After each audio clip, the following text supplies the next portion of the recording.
mga lalaki, mahalin ninyo ang inyong asawa at huwag maging malupit sa kanila.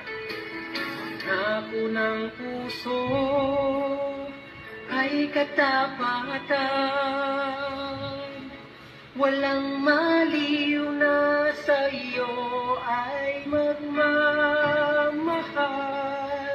Saksi ang Diyos na sa iyo, pag-ibig ko ay walang hanggan. Nawa ko sa iyo'y maging tapat.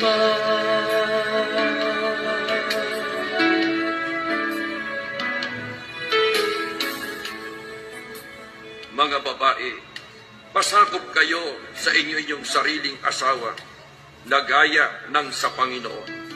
Datapwat kung paanong ang iglesia ay nasasakop ni Kristo, ay gayon din naman ang mga babae ay pasakop sa kani-kanyang asawa sa lahat ng mga bagay. Gayon man ay umibig naman ang bawat isa sa inyo sa kani-kanyang sariling asawa gaya ng sa kanyang sarili, at ang babae ay gumalang sa kanyang asawa.